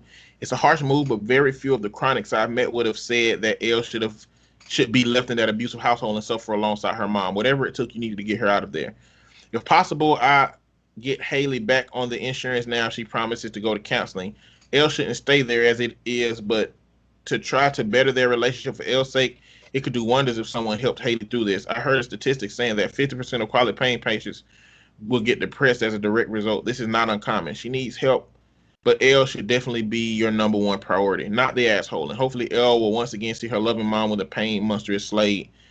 Um, that's a good perspective. It is. That's a good perspective, and that's a lot of insight to how loss isn't just relegated to A death. It can Yeah. also be losing yourself and what you used to be. It can also be somebody moving away and you don't have this thing that you're used to having. There are so many ways that we process losing something, and I think that loss should be determined by how valuable that thing was to us when we have it. So I can imagine you losing your legs. That's a big grief to Mm-hmm. have, a big thing to grieve over. And so I just think I read that because that was a really good breakdown of all of the different experiences and coming from the other side of the experience, Yeah. how you deal with it. And that person dealt with that shit head on, and that's admirable Yeah. for somebody. Um, but yeah, that's it on those. All right. Well, if y'all have a question or a Reddit letter that you would like for us to read, you can send it to our Gmail account, which is conversationconartist@gmail.com. And you can find us on Facebook, Conversation Con Artist, and send it to us that way. We didn't do a show last week, and so then that means that we didn't get to address Chadwick Boseman dying of colon cancer. And let me just say that when Kobe died earlier this year, I felt that. I was sad about it, but it didn't hit me the way that Chadwick his death did. And I think it's just because I remember the excitement surrounding Black Panther and the community that was felt like with Black folk. We were so excited. Like the representation in that movie, it wasn't us being athletes, it wasn't us being drug dealers, it wasn't us being drug addicts, it wasn't us being slaves. It was, a movie full of strong, amazing Black people of all different colors. And it was amazing. And I closely connected him and his role and his portrayal of T'Challa in that movie to that feeling of community. So when he died, it was just kind of like, fuck, like, and to find out how he died. He was sick that whole time. Like all these movies that he's been making, he found out in 2016 and suffered through it for 4 years. And was making movies and doing stunts and shit, like sick. Admirable. It's amazing. And just the misconception. I mean, people saw that he had got real skinny, and people do what people do, and was talking shit about, he might be he didn't got on drugs. Or I thought it was for a role. I thought he was going to play a role that required him to be, smaller. That's what I assumed it was. At no point did I assume anything nefarious was going on. And I didn't think of him being sick. That didn't cross my mind. But one of the actors, I can't remember, in one of the movies that he did, one of the recent movies, said that he felt really bad just because in between takes, Chadwick would have a masseuse that would come in and massage him, and his wife would come in and hold his hand and massage his hand. And, the actor said he felt like, oh, okay, so he didn't let this Black Panther shit, go to his head. He really feel like he's the king of Wakanda. And so after he found out that he was having the masseuse come in, because at that point he was in so much physical pain that he had to have that between takes in order for him to continue to go on. He felt so bad. And just, you don't know what people be going through. You don't know what's going on in folks' lives looking from the outside, and sometimes assuming, we make asses out of ourselves. That his life, and his death is just, I don't know, it just hit me really hard, and wasn't expecting it. I wasn't expecting him to die, obviously, but even the amount of emotion that I felt from his death, I was like, what the fuck is, like, why am I this sad about this? um but that fucked me up, man. It did. It was unexpectedly fucked me up. Hmm. That's yeah, it is. It was really unexpected. I read an article that came from his long-term agent that said that he didn't tell anybody because his mama raised him not to make a big fuss about himself. Yeah, I saw that too. And I guess I really kind of understand. I value all different perspectives of family culture, especially when it's not like when it's not harming in some kind of way I like mean, I that. think that's black. I feel like Well, that's a common thread through the Black family. I don't know. I think it's one of two ways. I think one of them represents humility because I feel like that message would be more so that he is big shit walking. So I feel like his mama teaching him that may be more about being humble Mm-hmm. versus the general message of black community where it's like what happened in this house stays in this house. I Mm-hmm. think them are two different messages. And the way I read the article, it made me feel like, be humble, walk softly, you know, don't make a big imprint because you can, you know. And so that's what I kind of interpreted it as. And that just might be because he passed and I'm interpreting it like that because of that, but that's way different than the don't tell people shit about your life just because. Well, I think I felt like it was the latter, not the former, because he said he was raised that way. He wasn't big shit before, he became who he was. So, like, being raised prior to him being big shit, that wasn't, don't make a big fuss because you can, because he couldn't before he became, the big star that he became. So, him being raised in that made me feel like it was more that common thread that Black families have of, you know, not even necessarily, I wasn't thinking of it as what happens in this house stays in this house, but I feel like it's just part of the Black condition. Like, we've been a lot more vocal about shit here recently, especially with all of the police brutality, but like, it's been where we suffer, we deal with it, we don't say nothing. You know what I'm saying? Like, that's just kind of what we do as a culture because we had to. Because nobody gave a Hmm. fuck about you saying, you know what I'm saying? Like, that's just kind of how it's been. And so I took it more like that, not what happens in this house stays in this house, but you don't look for sympathy outside. You figure it out. Hmm. Yeah.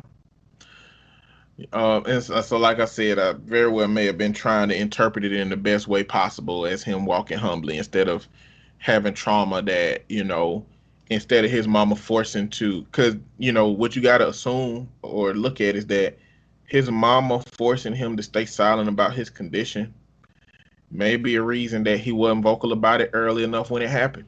You know, maybe it could have been something that could have got caught in stage one, but because he didn't want to talk about it, maybe he didn't talk about it, and Yeah. maybe it just got too late. Because at the point that you got all the money that he should have had to be able to treat this, if he could have survived, he would have. Oh yeah. Yeah. Which means that he couldn't survive this, regardless of how much money you got. So there part of me want to believe that it's about that humility that one would have.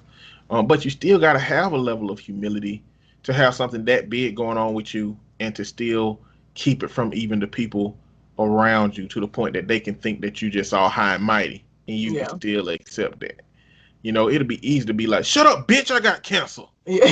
You know, it you know what I'm saying? You can Well, shut and like motherfuckers he up didn't real easy. respond. People were being mean online. They were saying like he looked homeless, and he didn't respond to none of that. Like he could Look, have easily shut all of that shit up. I don't know if you or Cole Jackson or Government Name or Nerd Plate remember when we watched Endgame. I said that don't look like Chadwick Boseman, and I was asking y'all, is that him? I was asking y'all, was that him? Because he looked so different. Yeah. He looked so different to me. It looked like he was either computer animated or just not himself. His face wasn't full. He Yeah. He looked had lost ashy a on lot the of scene to weight. me. But I was like, that don't look like him. Because the difference between when we saw him earlier is so Yeah. much different than when we saw him In at that his point. movie. Yeah. Yeah. So I was like, damn. But I just never would have thought that it was something like that. Because when you think of people that's that young, Yeah. thriving in a career, and not fucking telling the whole world this is what's going on with me, then you just don't expect it for somebody that's young. I mean, maybe for John Travolta's wife, she was older. We knew Yeah. she had been dealing with breast cancer for a while, so it wasn't that surprising. But like for him to have been so silent about it and so successful in the amount of time that he was dealing with it, Hmm. that was like the ultimate. You know, you just got stole on in Walmart parking lot while all you was trying to do was put your groceries in the car. Like, doo got all my shit, finna go home and cook a meal, and a motherfucker just come out of nowhere and just block, knock your ass out cold and steal your groceries. That's what happened with this. It Now is. you wake up and you don't even know if you should buy your groceries over again or just go home and take the L or what. They probably took your debit card too, so you probably fucked up. You can't do shit now.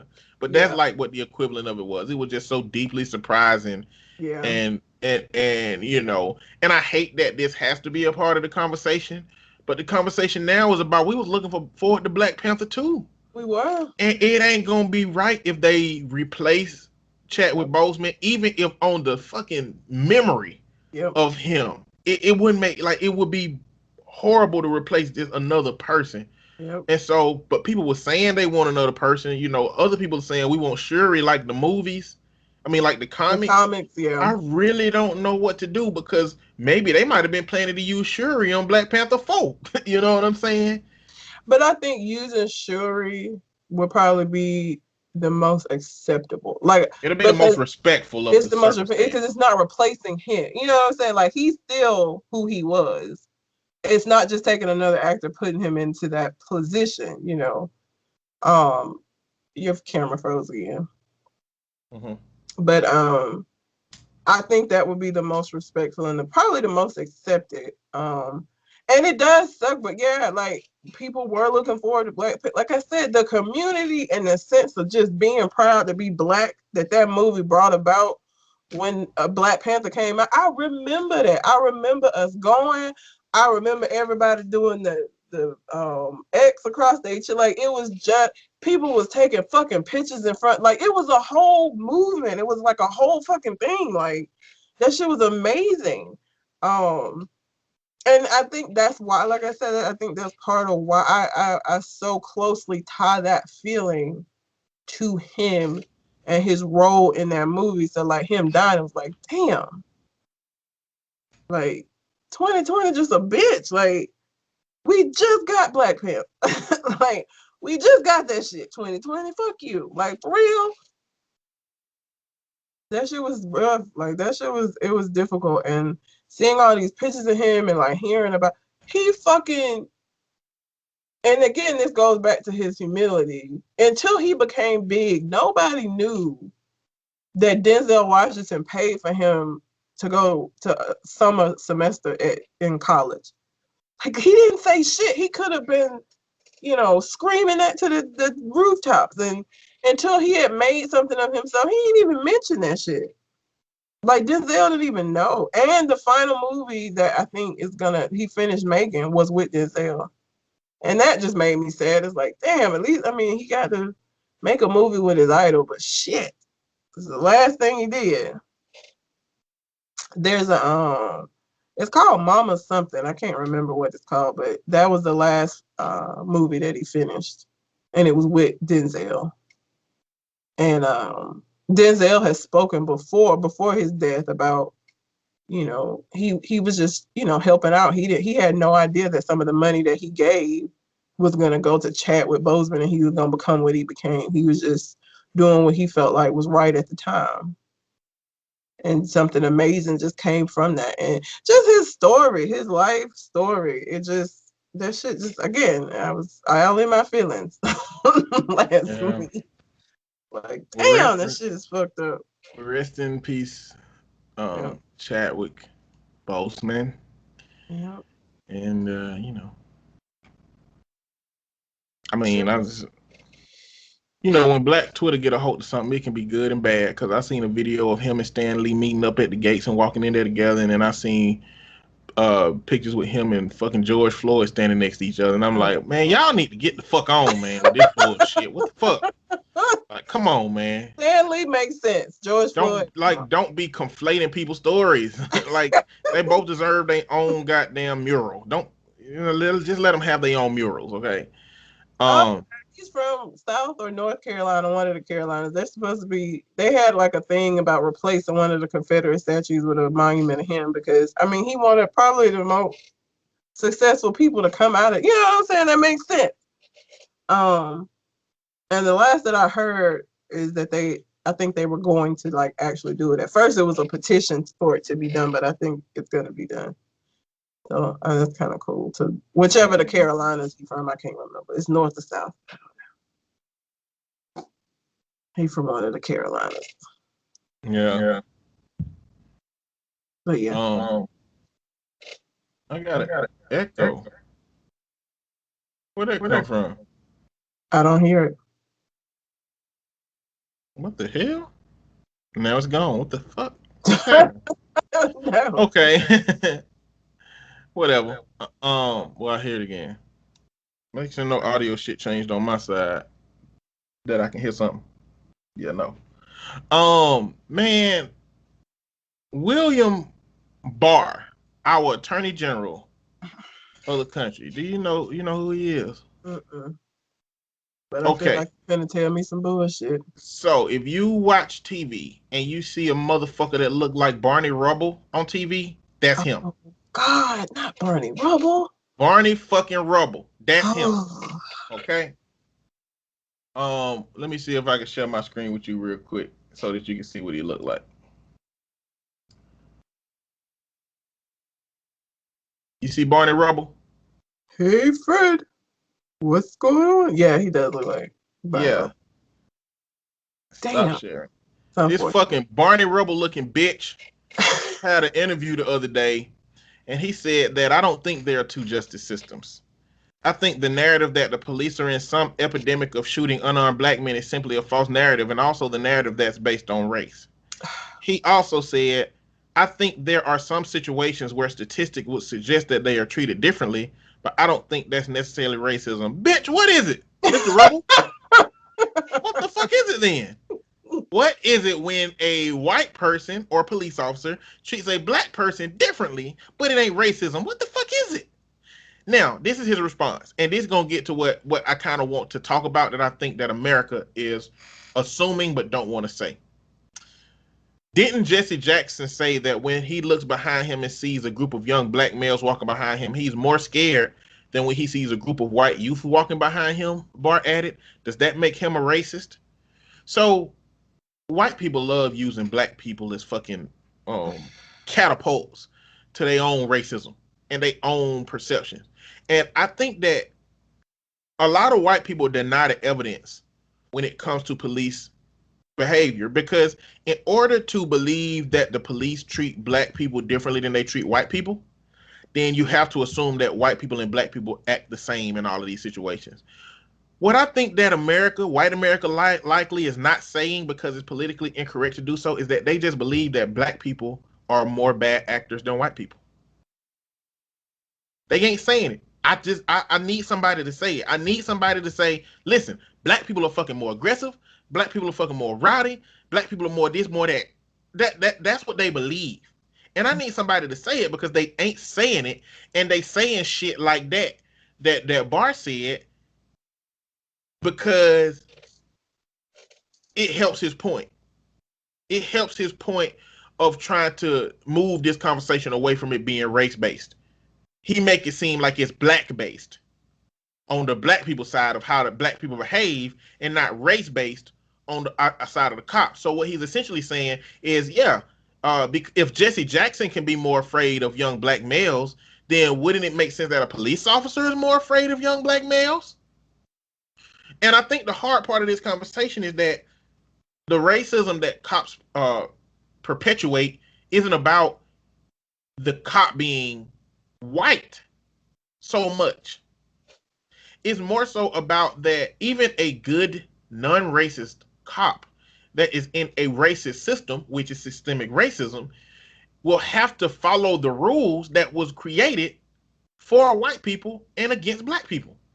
If you go to the very beginning history of the police fucking book, the academy, all of the shit that they trained from, it was based off of old shit that just kept being modified.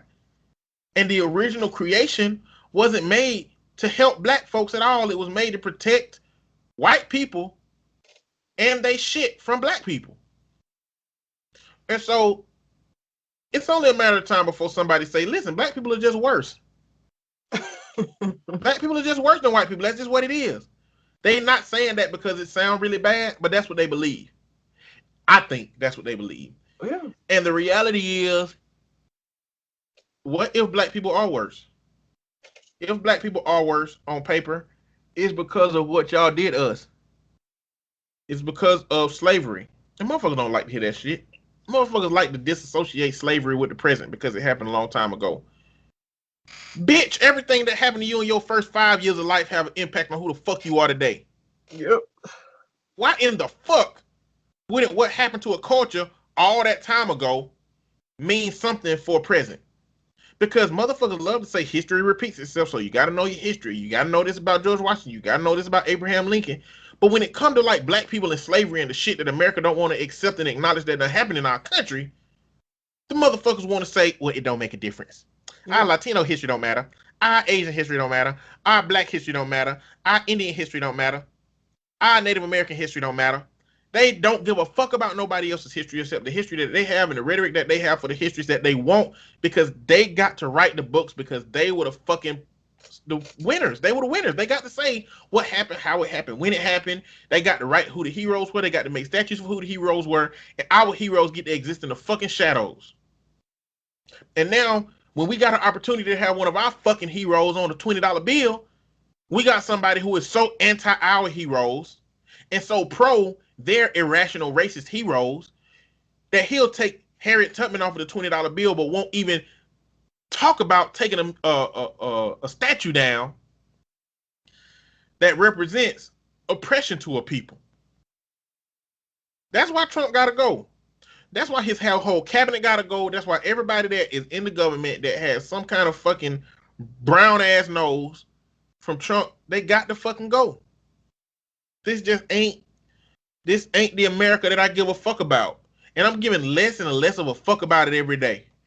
And, I guess somebody would say it ain't Trump's fault, But you know what? Trump blamed Obama for every goddamn thing that happened during Obama's time. He blamed Biden for everything that happened during Biden's time in the Senate with the crime bill. And so he gonna take this fucking L.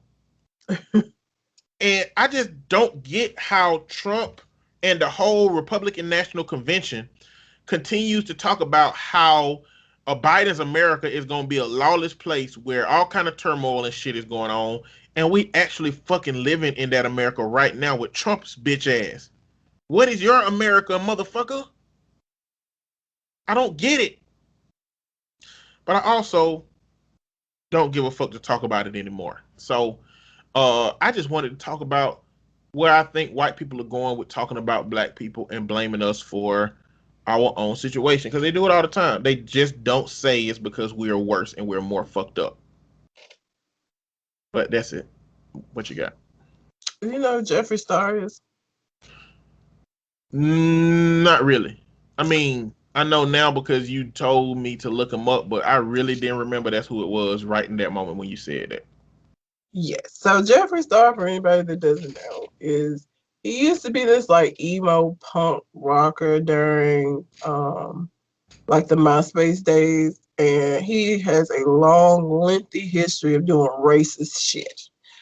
Um, you probably don't know that part, but he's more well known now because Jeffree Star started his own cosmetics line that's very popular. And is sold in a lot of different places, and that's where he's made his money. He has, millions of dollars behind that makeup line. The reason why I'm talking about Jeffree Star is that there's a man named Andre Marhold, I think is how you say his last name. Jeffree Star took a picture. Jeffree Star is gay. That's very well known. Obviously, he's a man that made a makeup line that he wears the makeup. Now, if you've ever seen Jeffree Star, he look like a fucking alien. Okay, he shaves his eyebrows off, and his head. He just look like that quintessential shaped head of an alien. Like he looked like that shit. He does. And so what came out, he posted this picture of him sitting on the lap of this black man. And again, because of his racist past, of course, that way everybody was like, the fuck is going on? And who is this coon ass nigga that's letting Jeffree Star use him? What came out is that it's a man named Andre Marhold who has a whole girlfriend and a baby that he apparently left to be Jeffree Star's little boo thing. Now, here's the thing about Jeffree Star. I feel like Jeffree Star likes to get straight men and do this like gay for pay kind of thing. And the reason why I say that is because the boyfriend before this one was a white man, but it was a man that had no background of being bisexual, gay, anything. And he was in this relationship with Jeffree Star, and their whole rhetoric was that, he just fell in love with Jeffree, and it was just this whatever. So they finally broke up here, like maybe end of last year, beginning of this year, and he has all these psychological problems now. The dude does.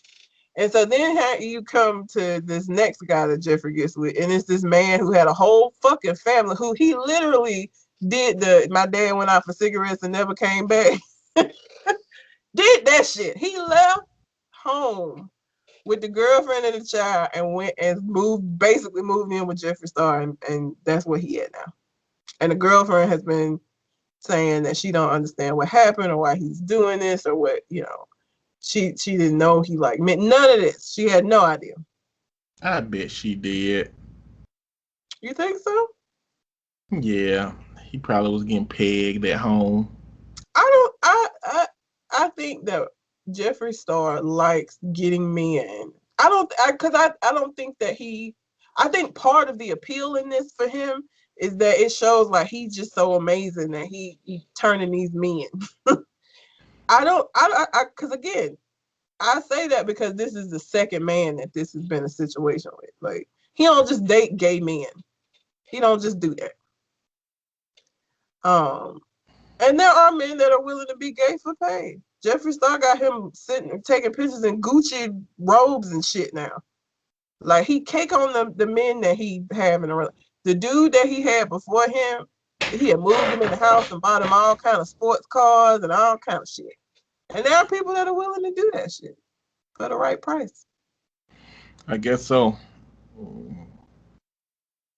I don't know what. I don't. That's not. Ain't. I'm trying to think of something a man could walk up to me that looked like him. Even a fine ass woman man. Like, even if they were born a man and they just look good as hell aesthetically, and it was like, I used to be a man now, but I can give you this life. No, that's not my thing. But there are people that there's a price. They got a price. I don't have a price. Like, I don't. So also in a surprise twist, Niecy Nash. You know Niecy Nash? Yes. Niecy Nash got married. Mm-hmm. Now, I saw the picture of her on her wedding day, and I was like, okay, she got married to this cute young dude. I went to work. One of my coworkers was talking about Niecy Nash getting married. I was like, yeah, her husband is cute. And she was like, that's a woman. I said, you fucking lying. That ain't no goddamn woman. I saw the picture. She said, go back and look at the picture. That's a woman. So I do. And yes, it is a studly looking woman that she is married to. And she's been married to men, and nobody knew this. Is like everybody was like, Niecy Nash is gay, like she like, or at least bi, like nobody knew. So I mean, I feel like there are people, and I don't think Niecy Nash is like gay for pay. I think she probably was bisexual and just nobody knew. But these men that Jeffree Star keep getting, he find men that got a pride. Like did you watch Tiger King? Yes. You know he had two husbands that were not gay. Yeah. That one of them got somebody at the zoo pregnant and moved on, and then the other one, like they were never gay. The other one killed himself, I think. Yeah, by accident. No, it wasn't an accident. He purposely killed himself. He purposely killed himself, made it look like an accident. Yeah. But so I mean, that shit happens. I don't know where you got to be in life for you to be like, okay, you know what? I'll exchange this for this lifestyle. I don't know where you got to be in life. Now, one of the husbands that wasn't gay, the one that didn't have no teeth, he looked like for the right amount of meth, you know, he would have been willing to do a lot more. And then the other one that killed himself was very, very young when he got him. And then the final husband was actually gay. That's the one that's still with him while he's locked up. But anyway, I don't know, man. This shit was just weird. And like the wife, or not I think she's just his girlfriend. She came out and was like, I don't understand what I did for him to do this. Like, I had no idea that this, I just didn't know. Like, everything was cool one day and he was with Jeffree the next day. And I just pray that never happens to me. Because I feel like it's not a lot that I would go to prison for, but I feel like in a moment of rage, that might be some shit I go to prison for. Like, don't fuck if you got questions or if you're bisexual, that's fine. That is absolutely fine. But you don't get to take away my choice and what I want to be with by not being honest. It's gonna fuck that's something that'll get you fucked up. Like, I feel like I would have a blackout moment. Yeah. And then not only did you do this and it looked like you being gay for pay, but you being a fucking token. Like, Jeffree Star's gonna use this because people been crucifying him recently here for all of the racist shit he's been. Now I ain't gonna be like, look at my boyfriend's black. I'm not racist. I mean, everybody got a price. Just like all of these motherfuckers, Silk and Diamond, and all these people that are Trump supporters, they got prices. The Hodge twins, Candace Owens, their price was fame. They wanted more fame, and the only way to get more fame was to betray some of their ideals. Yeah, but fucking a man or getting fucked by him, I don't know if he's a top or a bottom. I'm not sure how that is going. Jeffree Star seems like he would be a bottom, so maybe Andre is not, but I don't know. I don't know. I don't know. It just seemed like a lot to go through for some Gucci to me. I'm not even a man, and I've discussed my feelings on anal, and I'm a woman, so like a man being, I don't know. Anyway, neither here nor there. I just thought it was an interesting story, and he ain't saying nothing. Like, him and Jeffree just been living their best booed up life, and they really haven't addressed what the girlfriend has said. What if I'm thinking like, what if he came up to me and was like, listen, this is really just a marketing campaign. No sex, no intimacy. You can do whatever your thing is outside of this as long as you keep it discreet. I'll even provide you a place where you can do your own thing at, but you would have never speak about it, and you would have let me to use whatever rhetoric I want in it, and I'm going number one, make sure you took care of this whole time with all the things you like, and I'm gonna give you a little walk away money after this shit is over, because we can only do this for so long. Would you be willing to do it then? Because you also gotta be like, everybody gonna be like, this coon ass. Because again, the reason why it's a publicity thing is because he is a racist. So I wouldn't do it. I wouldn't do it. I wouldn't do it, but I wouldn't discourage somebody else from not doing it if they didn't have as much, I guess, integrity as me. Maybe integrity is the wrong word, but at some point I'd be like, you know, if you don't have any moral hangups about it, and you ain't really got nothing going on here, you can jumpstart a business after this. You know what I'm saying? Like, you know what I'm saying? Like, you never know. But he's fucking up because, like, I'm sure part of that would be he could not tell his girlfriend the truth. He couldn't tell his child the truth. So you just look like a nigga that abandoned your family. Yeah, I definitely wouldn't do this shit if I had a family, if I even considered. I wouldn't let a nigga with a family do that shit. I'd be like, bro, you got a fucking family now. You should have did this shit 2 years ago before your son came here. Now that you're doing it, and you should have broke up with your girl. But now, no, you can't do this shit cold turkey. You got a family. Fuck that. You need to find another way to be successful out here. We don't know. That dude might have been on his last limb. He might have been. He said, I'm going to LA for work. He said, I'm going to LA for work. He might have been on his way to the fucking Golden Gate Bridge to jump off of that motherfucker. You don't know. That motherfucker might have been ready to end it all the fuck now, and went to LA and ran into this dude and was like, hey, you're attractive. Hey, look, let me tell you something. I can make your life better. You just hang out with me for a couple of weeks. He plays overseas basketball. That's even more reason for him to go to the bridge. He's a small forward, and he plays for this overseas team. I ain't even gonna try to pronounce it. Yep. All more reason for him to go to the bridge. Like, what is he doing? What is he like? He like the baby mama didn't say he going to play ball. They said he going to work. Do they call basketball work? Yeah, it's their job. I know it's their job, but you know, I would think they would still go, yeah, he going to play. He going to hoop. You know, going to work. It's like, do they really know? I don't know, man. But anyway, he ain't making it in the NBA ball, so he overseas, and he got this baby mama here, and he ain't getting paid enough because of Corona now. The NBA gonna find a way to play, but you think overseas ball really playing like that?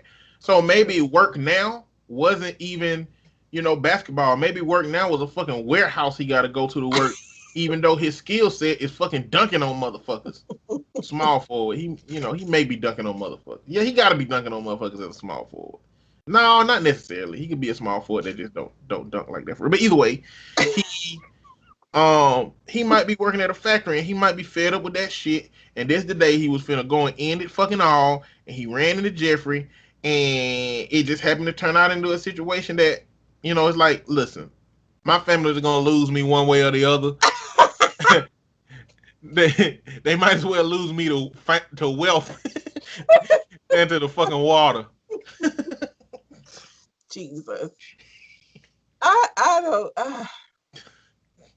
I'm trying to think because the equivalent would be if this stud came up to me and wanted me to do this, and I can't imagine, even when I was in like the throes of like financial difficulty, I just can't imagine something that a woman could have came up to me and said that where I would have been like, you know what, this will take care of my problems. Like, why not? Like, I can't imagine it. I just can't see it. I don't know, man. I don't know. I feel like if somebody would have came up to you and was like, look, after all this wrap up, I'm gonna give you a check for $100,000, and it'll only be 3 months.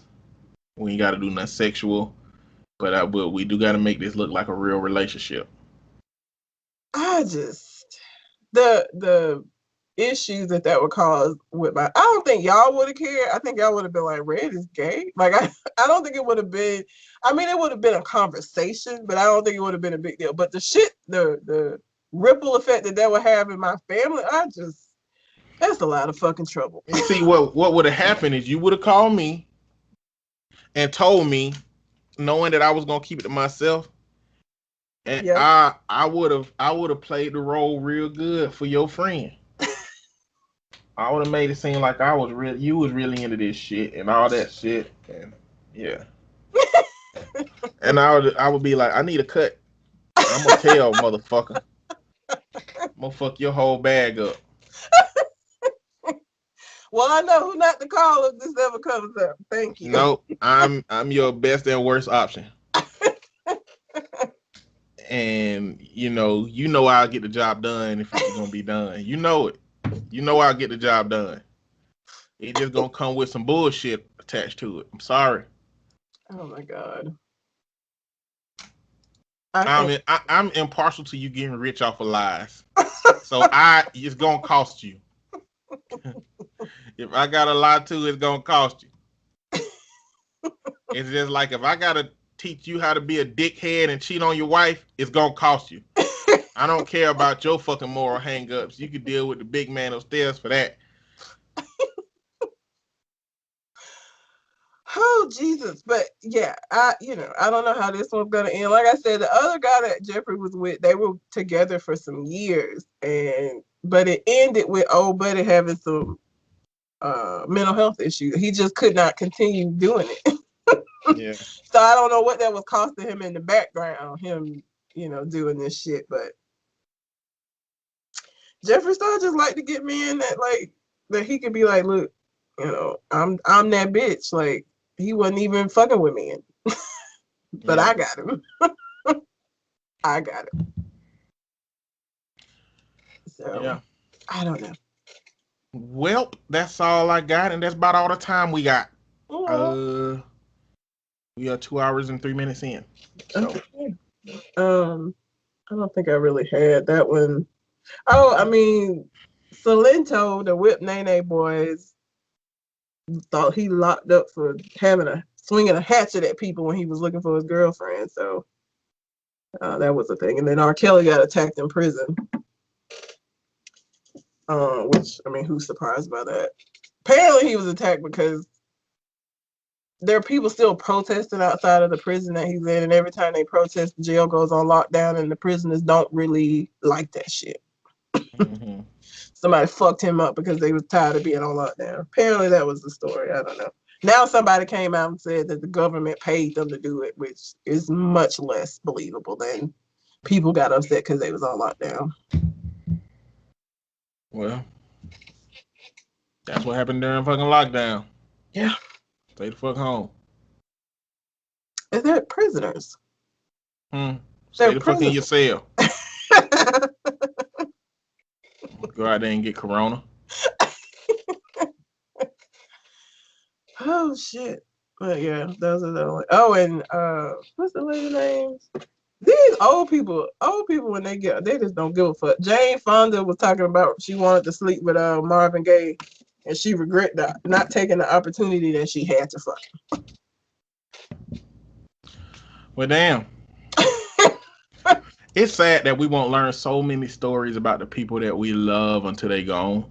And sometimes we won't even get those stories. Like, it's a whole bunch of people that won't tell Charlie Murphy stories because they feel like it ain't hit their story to tell, even though they're the only one that had that information. But I guess that's just the nature of loss and knowing people that are celebrities and, not being able to really. Marlon Brando was disappointed. Apparently Jane got around.